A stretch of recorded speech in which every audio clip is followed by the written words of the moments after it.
ഞാൻ നമ്മുടെ തെന്മലയിൽ നിന്ന് ചെങ്കോട്ടയിലോട്ട് പോകുന്ന വഴിക്ക് ഒരു റെയിൽവേ പാലം കണ്ടു കേട്ടോ. അപ്പോൾ റെയിൽവേ പാലത്തിന്റെ അടിയിൽ ഒരു കുഞ്ഞു വെള്ളച്ചാട്ടം അവിടെ കണ്ടിട്ടാണ് വന്നത് കേട്ടോ ഇങ്ങോട്ട്.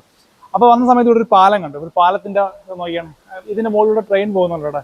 ഈ പാലത്തിന്റെ മുകളിൽ ഒരു പ്രത്യേക കളർ നിങ്ങൾ കണ്ടാൽ ശ്രദ്ധിച്ചായിരുന്നു, കാണിച്ചു തരാം. ഈ കാണുന്ന കളർ ഉണ്ടല്ലേ, ഇതൊരു പായലാണ്. അതായത് വെള്ളം ഒലിച്ചു വന്നിട്ട് ലീക്കായി വെള്ളം ഒലിച്ചു വന്ന് അവിടെ പായലായി കിടക്കുന്നതാണ് കേട്ടോ. ഇത് പാലമാണ്. ഇപ്പൊ ഈ പാലത്തിൽ ചോർച്ച കൊണ്ടിട്ടാണോ ഇതിന്റെ മുകളിൽ വെള്ളം കെട്ടിക്കിടന്നിട്ട് അതിന്റെ ചോർച്ച കൊണ്ടിട്ടാവാതിരിക്കാം ഇങ്ങനെ ഈ വെള്ളം ഇതുവഴിയൊക്കെ ഒലിച്ചു വരുന്നത് കേട്ടോ. അപ്പൊ ഇതിനെന്തെങ്കിലും ഇതിന്റെ സേഫ്റ്റിക്ക് എന്തെങ്കിലും ഒരു പ്രശ്നം ഉണ്ടാവുമായിരിക്കും, എനിക്കറിയില്ല. ഇതിപ്പോ ഈ പാലത്തിന് രണ്ട് വശത്തും ഉണ്ട് കേട്ടോ. രണ്ട് വശത്തും നല്ല പൊട്ടി ഒലിച്ച് വെള്ളം പുറത്ത് വന്നുകൊണ്ടിരുന്നതിന്റെ പാടാണ് കേട്ടോ ഇത്. ഈ രണ്ട് സൈഡിലും നന്നായിട്ട് വെള്ളം ലീക്ക് ആവുന്നുണ്ട്. അതുകൊണ്ട് പ്രത്യേകിച്ച് ഇഷ്യൂ ഒന്നും ഉണ്ടാവില്ലായിരിക്കാം. ചെങ്കോട്ട റോഡിന്റെ സൈഡിലാണ് നമ്മൾ പോയി കണ്ട ഈ പാലം എന്ന് പറയും. ഈ പാലത്തിന്റെ മുകളിലൂടെ ട്രെയിനൊക്കെ പോകുന്നുണ്ട് കേട്ടോ. അപ്പോൾ ഈ പാലത്തിന്റെ അടിയിലാണ് നമ്മൾ വെള്ളച്ചാട്ടം കണ്ടത്. അങ്ങനെ വെള്ളച്ചാട്ടം കണ്ട് അങ്ങോട്ട് ചെന്ന സമയത്താണ് ഇങ്ങനെ അവിടെ വെള്ളം ലീക്കായിരിക്കുന്നത് കണ്ടത് കേട്ടോ.